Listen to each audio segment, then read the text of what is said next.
Bueno, a mí me tocó la idea de introducir un poco en dónde estamos parados frente a lo que es la tecnología de NGS en Latinoamérica. Frente a esto, en los últimos años, desde que comenzamos el grupo latinoamericano, hemos realizado una serie de encuestas con el objetivo de tener una idea en dónde estamos parados, no solamente en cuanto al NGS, sino a las distintas herramientas diagnósticas terapéuticas que tenemos en nuestro medio. La primera encuesta, la verdad, fue un éxito, fue respondida por más de 600 hematólogos a lo largo de todo Latinoamérica. Y lo que me gusta siempre iniciar es no solamente con NGS, sino con la parte de citogenética. Perdón, voy a acomodar un poco el micrófono. Este, entonces lo que vemos es que el acceso a una herramienta fundamental que ya fue de los años 70 es bastante heterogénea a lo largo de toda nuestra región, con países que tienen con una heterogeneidad del acceso de todos los pacientes y ciertos países con un mayor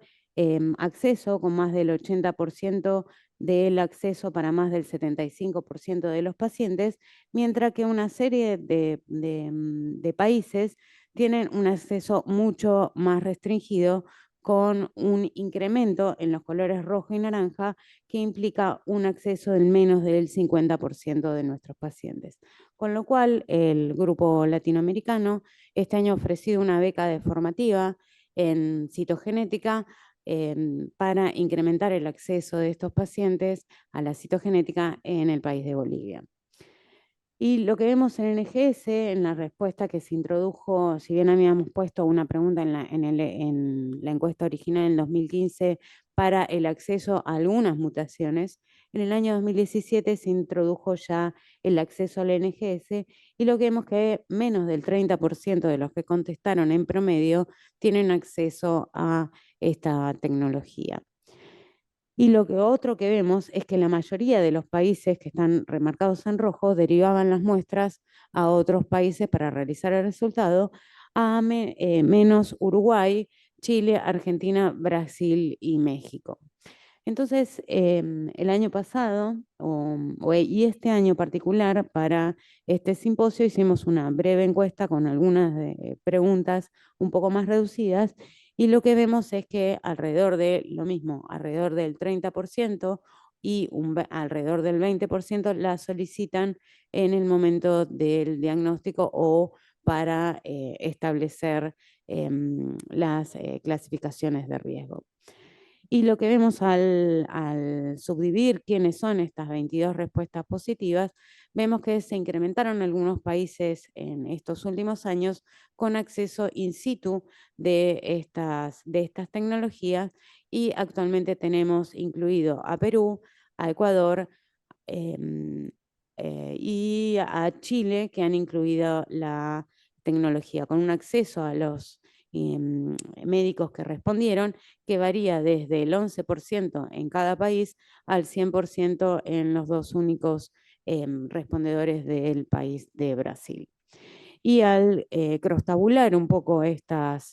respuestas, lo que vemos es que hay una leve tendencia a que se localicen en las capitales o a las ciudades principales de cada uno de los países, que tengan un poquito más de accesos los médicos de mayor experiencia y que mayoritariamente se encuentran con un 45% en el ámbito privado.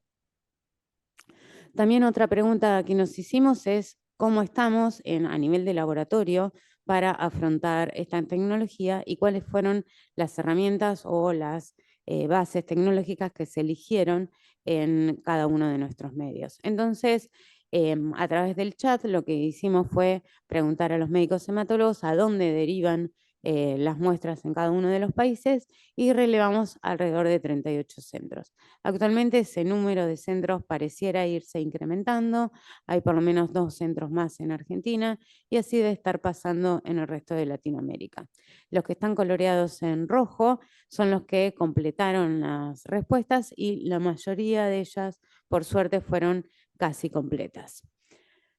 Y lo que vemos es que la mayoría de los que ejercen su profesión lo hacen mayoritariamente en entidades financiadas por el Estado de su propio país y atienden en su mayoría a pacientes adultos, pero esto puede haber un bias, ya que nuestro chat mayoritariamente es de hematólogos que atienden población adulta. Y lo que estamos viendo es que la mayoría de los inicios de estos servicios fueron realizados con fondos públicos, y lo que también se observa es un apoyo de la Sociedad Americana de Hematología a través de subsidios del ASH y también en el proyecto ICAL, que ha subsidiado con un secuenciador pequeño y un pequeño panel a por lo menos 5 países, incluyendo Perú, Chile, Uruguay, Brasil, dándole soporte no solamente de equipamiento, y Paraguay, sino también de un pequeño panel, sobre todo para leucemias mieloides agudas. También lo que vemos que la selección de las plataformas mayoritariamente se elige Illumina, que la mayoría prefieren paneles comerciales, y que lo que vemos es que tenemos un abanico importante de paneles comerciales que probablemente vaya cambiando a lo largo del tiempo, porque algunos se dejan de comercializar, como el TrueSight, y que hay muchos que eligen la plataforma de Sofía Genetic, ya que tiene también como esa comunidad de Sofía que permite como un mayor soporte o sostén al momento de preguntarnos cómo interpretar alguna de las variantes. También vemos que está subdividido entre algunos laboratorios que tienen más de 3 años de experiencia, una escasez de los que tienen más de 5 años y una alta prevalencia de laboratorios que recién están comenzando con menos de un año de experiencia o que todavía no han largado. También vemos que la mayoría de los laboratorios reciben menos de 8 muestras al mes, que es casi lo mínimo para cubrir el panel, y que eso también redunda en que informen cuando logran completar esa plataforma para alargar la serie de pacientes. Y el diseño del informe, la mayoría de los laboratorios han combinado distintas estrategias como para combinarlo, con lo cual no hay un informe único común en toda Latinoamérica, ni tampoco una manera uniforme de analizar los resultados. Y lo otro que vemos importante, si bien esto puede tener un cierto bias, es que solo 5 centros encuestados superan más de 100 pacientes analizados a lo largo de su historia con patología mieloide. Y también lo otro interesante es que hay una capacidad limitada para confirmar variantes de origen germinal detectadas mediante los paneles de NGS, y que la mayoría de los centros no tienen paneles específicos diseñados para estas mutaciones más allá de lo que incluyan los paneles comerciales. En el fin de año 2020, principio de 2021, en Argentina decidimos juntarnos y recabar la información de manera retrospectiva de centros que están realizando esta experiencia. Lo que cabe destacar es que nuestro valor de mercado actual ronda entre $1.500 y $2.000, lo cual es bastante elevado, y que hay bastante dificultad para ciertas prepagas de cubrir el costo, pero cada vez hay como más acceso. Y lo otro interesante que pasaba en esa época es que la mayoría de los centros tenían paneles diferentes, desde el AmpliSec de Illumina, el Oncomine mieloide, el Sofía mieloide, pero en ese caso era de 30 genes, y el TrueSight mieloide de Illumina, que era el elegido por el Hospital Privado de Córdoba. Actualmente este perfil está cambiando, ya que 3 centros optaron por el de Sofía Genetic de 62 genes. Pero es interesante ilustrar que lo que vemos es que en la mayoría de las regiones cubiertas con distintos genes son como un poquito heterogéneos, dependiendo de los paneles que utilizamos, y que esto refleja un poco lo que está pasando en Latinoamérica.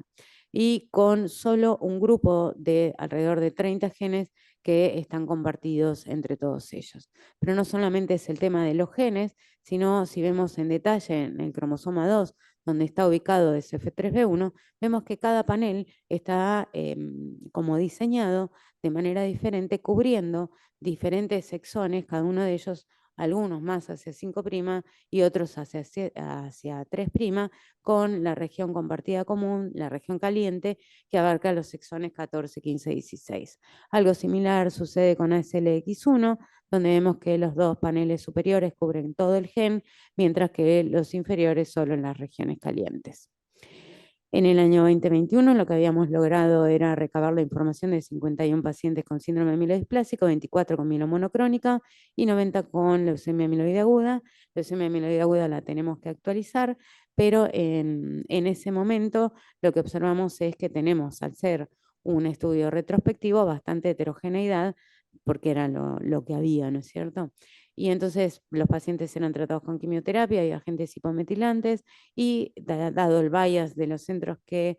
participan, tienen una alta tasa de pacientes sometidos a trasplante. Entonces, más o menos lo que hicimos, lo que tratamos de hacer era homogenizar un poquito la serie, individualizando pacientes menores de 65 años que habían recibido quimioterapia y comparando un poco los que habían sido sometidos a trasplante versus los no sometidos a trasplante, y vemos cómo aquellos que tenían características de mal pronóstico moleculares, aquellos que no habían sido sometidos a trasplante, vemos cómo el trasplante genera un efecto protector en términos de sobrevida frente a la presencia de variantes de mal pronóstico.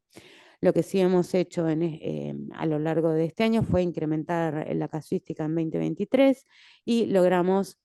con la incorporación también del Hospital de Clínicas del Uruguay, triplicar la cantidad de pacientes con síndrome mielodisplásico y un incremento de 50% en pacientes con leucemia mielomonocítica crónica. Lo que también observamos es que a lo largo de estos años hemos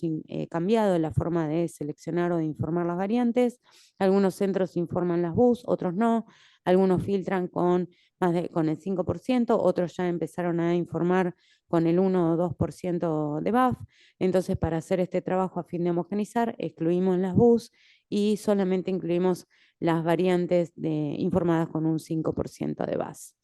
de BAF. Lo que vemos es un perfil similar, pero tenemos que tener en consideración que también fueron graficados los pacientes con leucemia mielomonocítica crónica, y vemos que D-metiltransferasa y TP53 predominan en los pacientes con mielodisplasia, mientras que NRAS, SRSF2, CBL y la mayoría de los que esperamos predominan en los pacientes con mielomonocrónica.